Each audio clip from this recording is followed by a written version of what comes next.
What's up? Well, Robin Lundberg back with you. Another week of the show, Robin Lundberg Show, that is here with you on the various streaming platforms that I am available on. Started as a YouTube show, also with you on X, with you on Facebook. Check out the show later if you're watching later. I don't know why I'm saying that now because you're watching now. So what's the point of me saying if you're watching later? But if you're also watching later, welcome to the show. It's interactive. Make sure you get your comments in. Make sure you like and subscribe to the channel as well. I'll get that out of the way early. If you've been a fan or a listener or a viewer as of late, you know I've started the show off with the latest in Caitlin Clark and WNBA news because it's gotten a lot of views. It's gotten a lot of engagement. It's been good for the growth of the show, and I find it to be a very interesting topic. I don't know how much time I'll spend on it today, just because there's a lot of NBA stuff I want to get into. But apropos to the title of this show, I don't know if I've ever seen, correct me if I'm wrong, training camp footage from the WNBA being hyped like NBA footage. You know, in the NBA, you see that footage out there all the time. And people are like, oh, yo, Ben Simmons can hit a jump shot. You know, that kind of thing. And I don't know if we've seen it before in the WNBA. So that's worth noting as far as the Caitlin Clark phenomenon and everything that's going on around her, the buzz, the hype as she enters the WNBA, all those factors and facets of what's been going on. Because the Indiana Fever are putting it out on their social media because it's the wise thing to do. And you're now seeing people react to it in real time, like this video right here. And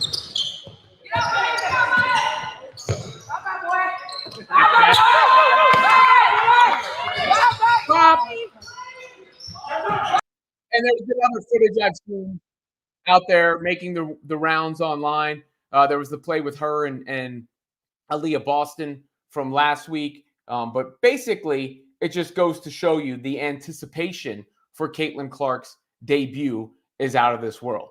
And you've got more media covering the WNBA, covering her than ever before. I mean, here's some local media that obviously is getting caught up in the hype as well as they should be, right? I mean, that's the way it's going. Day 2 of Indiana Fever camp. Caitlin Clark, without question, elevates everyone around her. It's like, see what this looks like here. I haven't even seen this yet. Good pass. We're watching this for the first time together. Let me pop my polar seltzer. There's a two-man game, two-woman game right there. Beautiful. Beautiful. Crossover, and there's that step back. I think that's what we just watched. Anyhow, you can see the hype filled with every single highlight. About 12 seconds left in this video. Straight to the right, behind the back, pull up. There's the midi, which is the thing I think she needed to work on the most. And there you see it right there. So it just continues to add to what I've been saying, and that's that the WNBA is about to be on tilt. I'm not even sure there won't be more hype around the start of the WNBA season than there's been for the NBA playoffs thus far. And then on the other side of the equation, you've got the Angel Reese thing from last week. Kevin Zwicker, fan of the show, unpaid producer, says, haven't seen camp footage this hype since the first Miami Big 3 camp footage. Maybe that's the case too. I'm trying to think of training camp footage that I've seen that's been on this level, that's gotten this much burn and this much attention, right? Like, this is something else. It's just different. The anticipation is just different. I mean, much less for women's basketball, but I don't know if I've ever seen it in a long time on the men's side either. Maybe some Wembanyama, but I don't even remember Wembanyama. Was Wembanyama training footage like this getting burned? Honestly, was it? Like this Clark footage is right now? Did y'all see the Wembanyama stuff at the same level? I'm not sure I did. Not sure I did. And then there's the Angel Reese aspect of things, which is another proof positive point that the coverage and the attention around the league is just different than it's been before. Because, first of all, Angel Reese used the forum correctly. She had the right things to say. This is nothing about her or, a knock on her in any way, shape, or form. But here was Angel Reese's press conference. Always looked up to so many great players in the WNBA, and now being able to see my name on the back of a jersey is amazing. And I haven't even made the team yet, obviously, but being able to just be in this moment and understanding what it means to be here, because everybody doesn't get this opportunity. And like I said, I'm not going to take this for granted. I want to come in and work hard every day and do whatever it takes. I don't want my spot taken. So she looks like she's got the right mind state, of course. But the talk around Angel Reese's press conference was that it wasn't met with the same level of pomp and circumstance as Caitlin Clark's was. I mean, here was how Reese was introduced at her press conference versus all the attention we've already seen from Clark.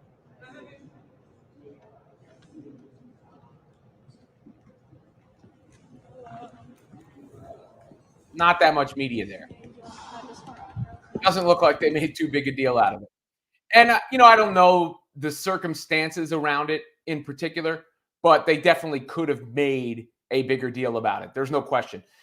Here's the thing. And this has been part of this conversation, and it's been a recurring theme in this conversation, which is that, like, Caitlin Clark is getting the attention at the expense of some of these other ladies. And Caitlin Clark, as I've maintained, is getting the attention because she's the best player and the most captivating player and all that. But I've also made the argument that the rising tide lifts all boats. And if you're a WNBA franchise, if you're the league itself, you want all of these players taking advantage of this. And so many people with Angel Reese and Caitlin Clark think if you are propping up Caitlin Clark, you have a negative opinion about Angel Reese. And that ain't the case at all with me. I think Angel Reese is a star in her own right. She's just not as good at basketball as Caitlin Clark is. Very good basketball player. Very good. But she's a star.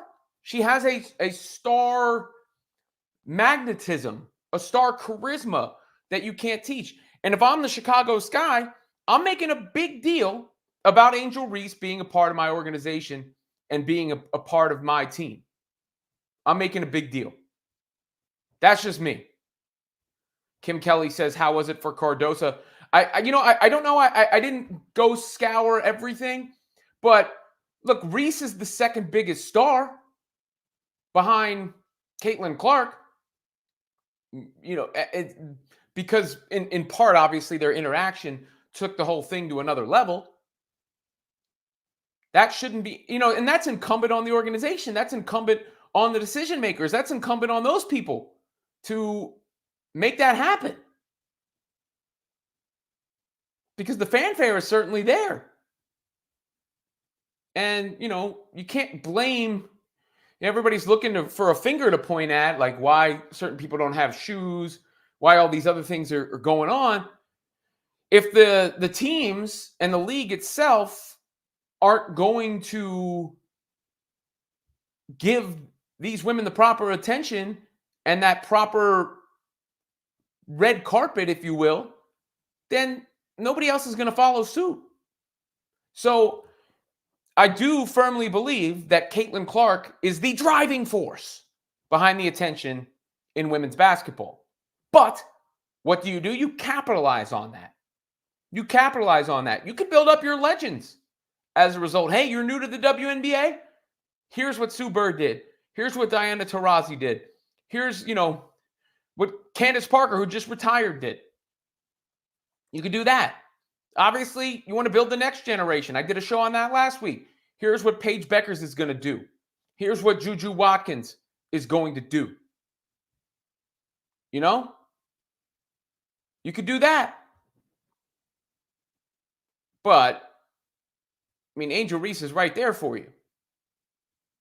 Angel Reese is right there for you. So, I think that was a missed opportunity. But that's what I got to say on that topic today. I don't want to go, around in circles and say the same things over and over again when it comes to the ladies. But we're getting closer and closer to the debut of the WNBA season, of Caitlin Clark. The hype is real.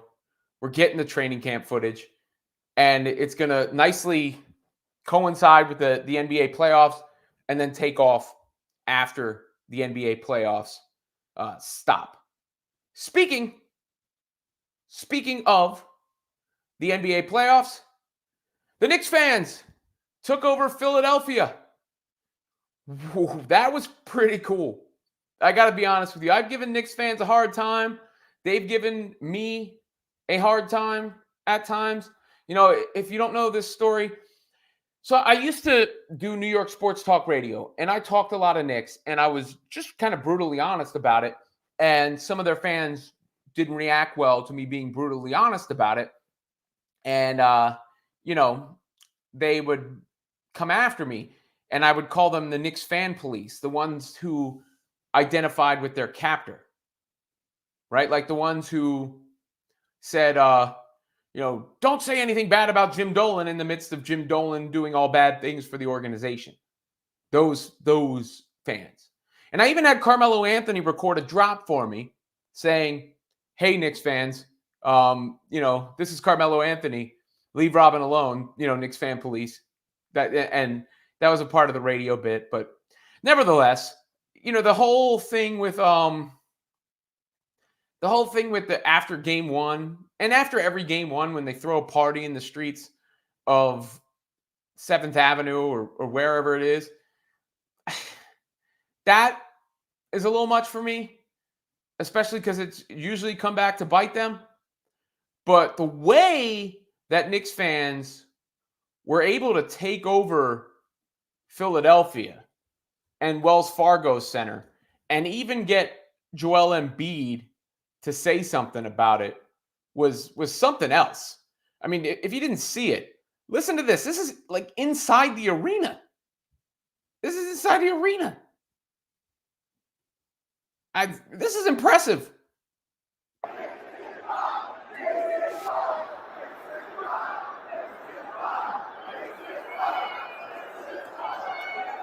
And I know it's only a handful of fans, but it was enough for Joel Embiid to come out and say, this can't happen and it sucked. And we had our stadium taken over. And you have to realize the commute ain't that bad. The commute ain't that bad at all. Actually, I just did it for WrestleMania. And if you're coming from Jersey, in some ways, getting to Philly ain't much harder than getting into Manhattan back and forth. It's a short drive. It's like 90 minutes. So you don't have to spend the night. You can go there and come back. The train ride is very quick. Here's what Joel Embiid had to say. If you didn't say that, or if you didn't see that, here was Embiid. This is from NBC Sports Philadelphia. Disappointing. I love our fans. Think it's unfortunate, and I'm not calling them out, but it is disappointing. Obviously, you got a lot of Knicks fans, and they're down the road and never seen it. And I've been here for 10 years. Kind of pisses me off, especially because Philly is considered a sports town. So, they've always shown up, and I don't think that should happen. It's not okay. And, Knicks fans have got – I root for the Nets, full disclosure. And Knicks and Nets fans have this thing and, whatever. First of all, I think many Knicks fans are actually kind of quasi-obsessed with the Nets because they always bring up the Nets and their lack of fans, even when the Knicks are doing well. And at times, I think Knicks fans have been either oversensitive or obnoxious or premature. But in this case, salute. Salute. That's the kind of thing as a fan base you should be proud of and you can brag about. They went down to a competing team that's been a perennial playoff team and took over their building. Made it MSG South. That's the real deal. When you want to say you're the best fan base and you want to prove you're the best fan base and all that, well, that's how you do it. That's how you do it. Bill L says, yay, Knicks, trade the farm for Embiid in the offseason? No. Absolutely not. No way. I mean, Embiid can't make it through a season. Great player, but can't make it through it. He's always hurt. So I think that would be a mistake. Look at what the Knicks are doing right now. This is what's crazy. We're going to get to the Suns in a second. But all this Devin Booker talk, Devin Booker to the Knicks, why in the world would Knicks fans be entertaining that right now? Look where they're at. And things have broken in their favor. Yes, Julius Randle's not there. And really, look, this series comes down to two things. It comes down to two things to me. One, game 2. That swung the entire series. Because the Sixers should have won game 2. Right? Let's be real. The Sixers should have won game 2. They didn't. Because of what happened at the end of that game. And then two, the Knicks hustle, which is related to how they won game 2. Josh Hart, every team in the NBA, I know Jalen Brunson's been great, but I want to give Josh Hart credit. Every team in the NBA gets better adding Josh Hart. The guy goes after every offensive rebound like a maniac. You know, if my life depended on one person getting a loose ball, I might choose Josh Hart. I saw this, this is Jeff Eisenband. I saw this tweet earlier today. It's pretty funny. Josh Hart commented on it, but it's true. Yo, might be a slight chance at maybe getting an offensive rebound here. Josh Hart. Oh, because he's everywhere. He's everywhere. I love every play. I love that guy. And some things have broken in the Knicks' favor. Where you see, you know, some of the injuries. Obviously, Joel Embiid's injury being one of them. But what happened to the Bucks? You know, not to say it's a guarantee the Knicks beat the Pacers, but it's certainly things are opening up for them to possibly at least get to Boston. Let's put it that way. Kevin Zwicker, is it insane for me to dream about the Knicks going to the finals the way the East is set up right now? No, it's not insane. They'd really have to have an upset in one series to get there. I'd still say it's not the most likely outcome, but it's certainly not insane. It's certainly reasonable. Bill L says that's what ESPN New York radio heads were saying. Well, that's because they're not as good as I am. Let's put it that way. I heard one particular ESPN New York radio head in the car yesterday on my way back from playing basketball, and it's just one of those things. No offense at anybody, and I like a lot of people from over there, and I've worked with a lot of people from over there, but it's just like, it does make me go like, how is this person doing this and not, you know, but jealousy is not envy is not a good trait. I'm doing it my way. It's all good. But no, it's a stupid idea to trade for Joel Embiid. Let's put it that way. Let me just say that. Justin O'Donovan, Robin, you taught me once that New York City is a basketball city at its core. Is this takeover a showing of it? I mean, yeah, look at what's happened with the Knicks and the Nets and that rivalry. Look what happened with the Knicks fans going down there, that passion, all those things. Look at how fondly the 90s Knicks are looked back on, and they never won a championship. Right? Like, look at the price tickets to get in. Like, if you want to sit courtside at MSG, look at what that costs. Both teams sell out. The Knicks and the Nets sell out. I mean, the NFL is a monster no matter where it is. So, of course, the Giants and the Jets are going to do well. Obviously, there's the history of baseball in New York. But just that heart-pounding excitement, like, I'm starting to feel it. You know, I'm at daddy-daughter dance yesterday. People are talking about the Knicks. I'm on text chains. People are talking about the Knicks. I'm seeing people come in and out of places hearing them talking to each other about the Knicks. You see Knicks fans travel down to the Sixers and take over that game. There is a Knicks fever right now. There is a Knicks hysteria right now. And I do believe that. I do believe at its core, New York wants to be a basketball town. The teams just didn't let that be the case for the longest time. That was the point I used to make on the radio. Now, the other basketball team in New York, and I know you guys, some of you like to make fun of it and say, you know, they're Jersey and they don't have any fans, but that's not really true. Or else Knicks fans wouldn't be talking about it all the time.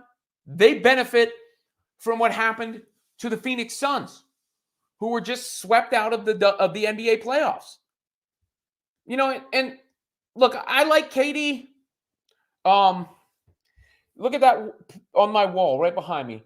That is a exchange I have with KD where he basically asked me what I wanted to know about the situation when he had demanded the trade, not last summer, but the summer prior. And I gave him a list and he said, keep dreaming, Robin. And then I was like, you know, I responded sarcastically. We had a back and forth. We had an exchange in the DMs actually the week after as well, a long exchange in the DMs. He types very fast. I like him. I think he's funny on Twitter or X. I think he's a hell of a basketball player. But we got to be real about him now being the CD, the common denominator, KD, in a lot of situations that fell apart. Because now we're hearing about him not being happy in Phoenix and possibly wanting out. Right after he wasn't happy with the Nets and wanted out. Right after he wasn't happy with Golden State and got out. After he left Oklahoma City to go to Golden State for the easy route. I mean, that does matter. It does. And it knocks him. He's an all-time great player because if you watch him play basketball, you know he's an all-time great player. But it knocks him down a peg in the historical rankings. It knocks him down a peg. It does. You know, and Curry's ahead of him. I'm sorry. Curry's ahead of him. He's in the next tier. Curry won before him. Curry won after him. KD got his own team in Brooklyn. Didn't work out. Ran to the Suns. Not working out. And the Suns have no way out. They got no way out. They traded all their picks for Durant. Then they traded for Bradley Beal and that albatross of a contract. Bradley Beal's going to make like $60 million the next couple years. Has a no trade clause, or close to $60 million. Has a no trade clause. Even if you could trade him, he's a negative asset. Like if you wanted to trade Bradley Beal, you would have to give up picks to do so. Not the other way around. And the Suns have no picks to give up. So they can't trade Beal. They've got no picks to trade. They're capped out. They can't sign anybody. They can't even use various exceptions to the salary cap because of the new CBA. They have no way to improve. No way to improve. And the Brooklyn Nets have their first round pick next year. They already used one of the picks from the draft or from the trade for Noah Clowney in last year's draft, who looks pretty good. They've got their pick next year. They've got 2027. They've got 2029. And they've got a swap in 2028. Those picks are gold. If I'm the Nets, I think I hold on to those for dear life. Unless like a super duper star becomes like like Luka or Giannis becomes available. Other than that, those picks are staying close to the vest because the Nets also have a clean cap after next year. They got a clean cap after next year with the next year Ben Simmons' deal comes off. So they don't got Ben Simmons on the books after next year. Then they'll have their own pick after next year and the Suns pick after next year. Not to mention they got a future Dallas pick. So there you have it. Wu says Robin had way more to say about the Knicks when they sucked, even when he wasn't covering New York sports. What did you want from me, dude? Did I not say positive things about the Knicks just now? Did I not just give it up to the entire fan base?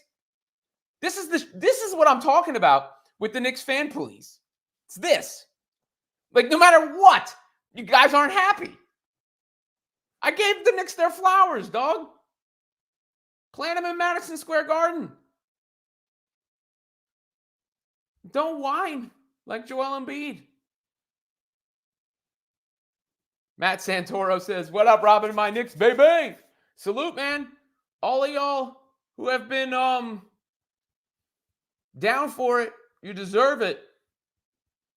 You deserve it.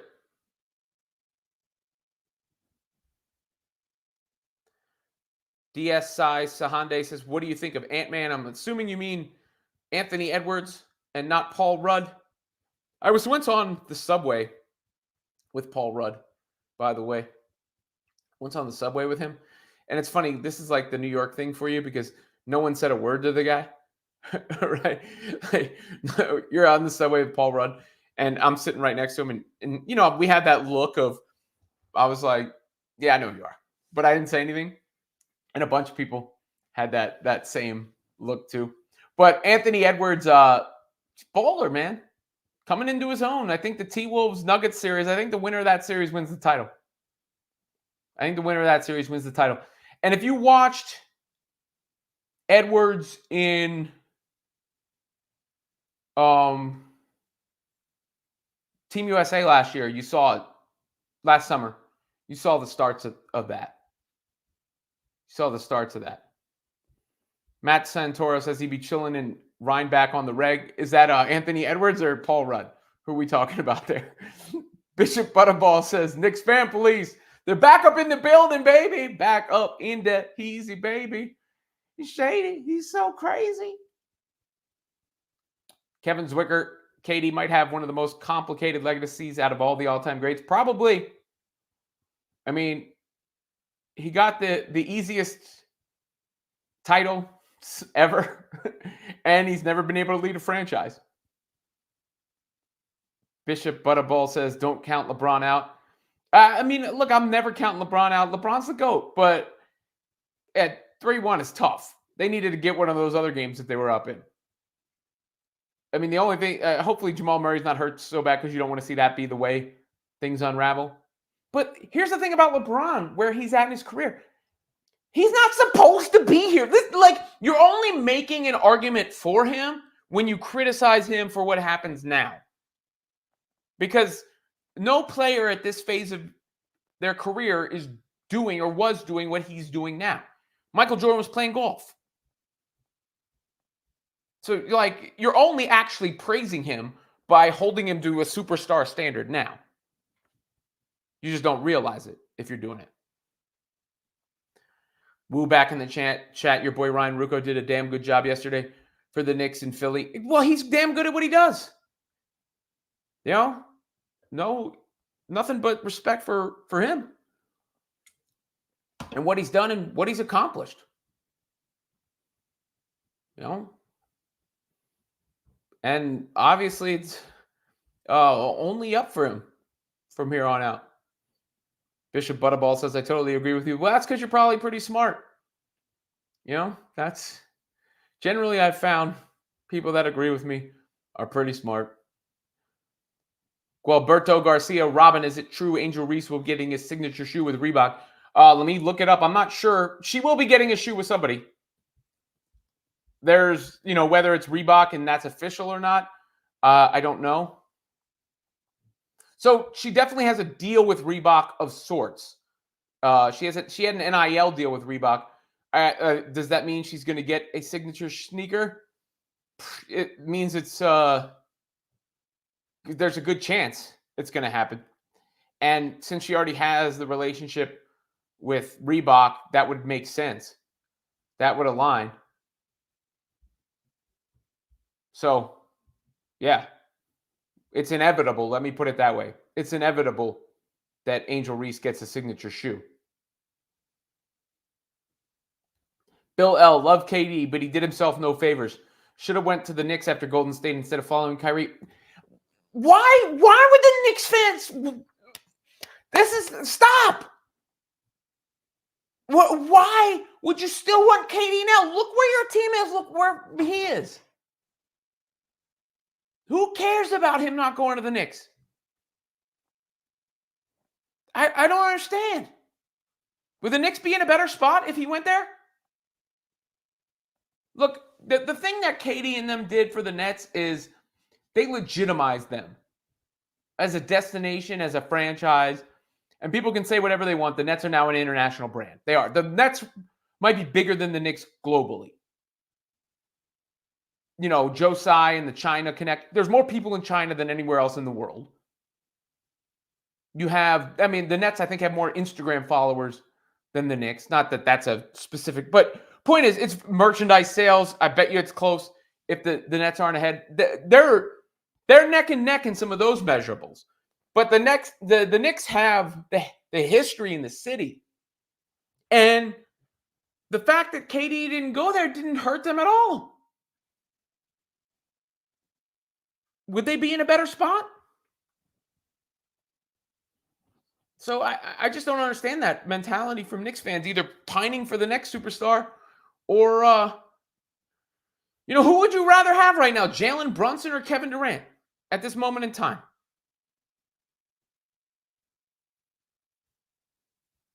Wu just said Robin thinks the Nets are bigger than the Knicks. You mean the Knicks globally? My God. Well, look it up.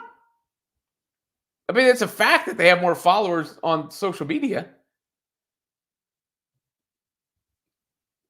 Los Zarate said it's a blessing he didn't come.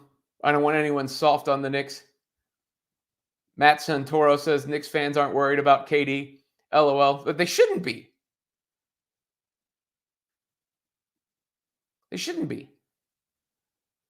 Bill L says, I'm talking about from KD perspective. Now he's like a wanderer with no home. But who's to say it would have worked? He had a chance to make Brooklyn his home. And he bounced. He dipped. He pieced out. He could have stayed. He didn't have to run from the grind. You know?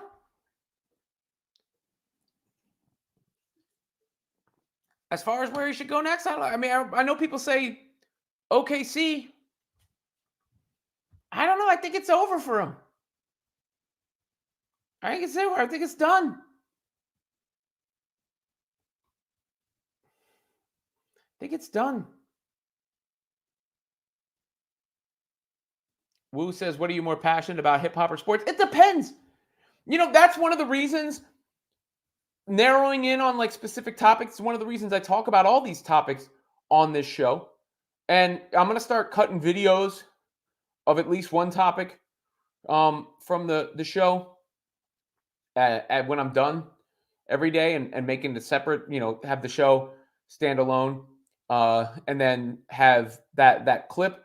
But that's one of the reasons I talk about all those things is because it depends on the day, right? It depends on what's going on. Today, I'm more passionate about sports and basketball. Just more energy there. If Kendrick were to respond tonight, I'm more passionate about hip-hop. Matt Santoro says, what's in the headphones right now? Like that. Like that. Yo, I was riding around bumping like that today again. Over and over and over. That's a generational song. That's a generational song and record. It's still, I don't know how accurate this site is. I know it's very popular. So it might be Kendrick's biggest hit at this point, alongside Humble. Future, according to Daily Rap Facts, Future, Metro, and Kendrick Lamar's Like That is back to number one on Apple Music, dethroning Taylor Swift. This is a long time after it came out after. And I could tell, like, I have the clean version, which is still kind of dirty because Future's verse is so what's not a good word, versus Kendrick. It's not Kendrick's verse that's dirty, it's Future's. But my daughter my daughter is mouthing the words. I see her, like ball like I won the championship game. And what did she say? She did the my sentiments to my bipolar, I choose violence. So that's what I'm playing more than anything else. Still that song. So that's why, like, when people ask for Kendrick Lamar to respond so quickly, again, he's going to respond, but he's still speaking very loudly right now. That's the song, that's the verse from this entire battle that has stuck. That's the thing that has stuck. Kendrick's verse on Like That. Nothing else. So that's why he doesn't have to rush. He doesn't have to do their quadruple entendres and get them all going. Because his joint is banging everywhere you go. Everywhere you go. And it's got the quotables. It's got the energy. Is anybody saying anything from push-ups? You can't even listen to the tailor-made freestyle because that joint is off the streaming services thanks to the Tupac estate.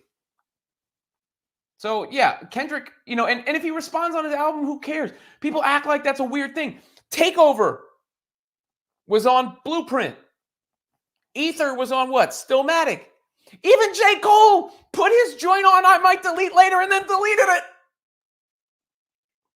So Kendrick don't have to respond right now because that first punch still has his opponent down. He's really like that. Bishop Butterball says, cool, I subscribed and now getting notifications. Please like and subscribe to the channel. As you see, hit that thumbs up button, hit subscribe. It really means a lot to me. Please, if you're a regular listener, if you like what you hear and what's coming out of the speakers for you now or your headphones now, do me that favor. If you comment later, I will get back to you later. Wu says second round knockout was on Cannabis's debut too, and adds that he and I are the only people on the planet that think Takeover is better than Ether. Look, Takeover is better than Ether. It is. It's a better song. The disses are better. Nas was an underdog on Ether. The only line that Ether that I think really sticks is the Eminem outrhymed you on your own. But Ether's become such a part of the lexicon, he wins the battle for that, right? Because of that, because that's now the term we use. It's the beat we use. But if you remember the radio battle, it wasn't Takeover against Ether. It was Ether against Super Ugly, which Jay never should have dropped. He should have waited and come out with the Blueprint 2 joint. Unleash the flutes on him, Guru. Is it Uchi Wally Wally or is it One Mike? Is it Black Girl Lost or Shorty owe you for ice? That's what he should have waited and dropped later. Crazy Bear 2.0 says, I'm watching the Heat versus the Celtics. Los Zarate says Miami. I think that's in reference to where KD should go next. And then the last thing I had on the rundown was just, I don't know if you guys saw this, but The Undertaker said Cody Rhodes should turn heel, which was an interesting theory. Cody Rhodes has been the ultimate babyface for WWE. I mean, he's as big a babyface, as pure a babyface as there can be. Essentially the Captain America of WWE. But I could be down for the Homelander phase of Cody Rhodes. Eventually. If the not now, but if the fans turn on him, eventually. Raw must have just started, so I don't want to get too deep into the wrestling right this second. But here's the short I did on that situation. The Undertaker says WWE's top babyface could work as a heel, which may have some of you looking like this. And while I agree it's a little premature at this juncture, if the crowd ever does turn on Cody, I'd be there for his Homelander phase. So that's what I feel about that. That was the only wrestling thing I had on the rundown. Today you can check out my wrestling short I did on Drew McIntyre. That's also on the YouTube here and on my various social platforms. I think we're going to be taping a new Needle Wrestling tonight, actually. So you can look for that tomorrow. But anything else will have to come in the comment section. Hit me up. Otherwise, I got to go pick up my son from lacrosse here in a second. You would have to see like the running around I do to make this happen some of these days. It's like I dropped my daughter and her friend off at hip hop dance class. No, first I dropped my son at basketball. Then I dropped them at hip hop dance class. Then I picked them up at hip hop dance class. Then I picked my son up at basketball. Then I dropped him off at lacrosse. Then I came back here. Then I dropped those girls off real quick. Then I ran in here and fired up the show to go. So Michael Martin says, is Drew the best big man in the sport right now? Well, wrestling's not a sport, but in the sports entertainment business, yeah, I would say he's cool. I mean, The Rock called it, and I got to give him credit because I used to think Drew McIntyre was kind of lame. I did. Kind of lame. But he has won me over for sure. He has won me over for sure. And you got to give him credit. Got to give him credit because he doesn't need to carry a sword anymore. His words are sharp. He's reinvented it. I mean, it's one of those Rocky Maivia to The Rock situations, Big Dog to Roman Reigns, or to Tribal Chief situations. Not quite there yet on that level, but the way he's going back and forth with Punk, got to give credit to Drew McIntyre. Wu says, where's your boy Max Kellerman? I actually watched the Iowa LSU game with him. So he's all right. He's doing good. He's laying low till he's ready to return. DS Sai Sahande says, who wins, Mavs versus Clippers? I ultimately got to say the Mavs because of Kawhi. But I think the series could go either way. Bishop Butterball gives me the thumbs up. Thumbs ups, likes, subscribes.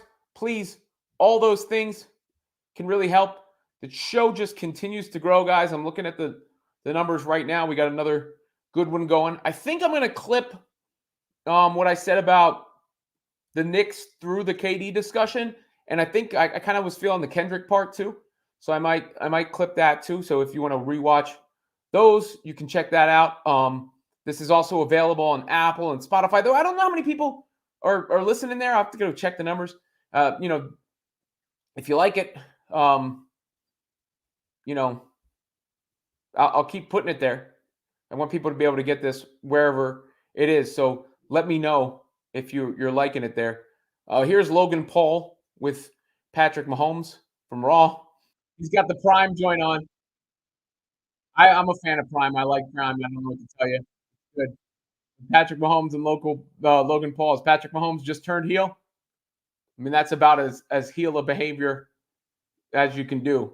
What Patrick Mahomes did, linking up with Logan Paul right there.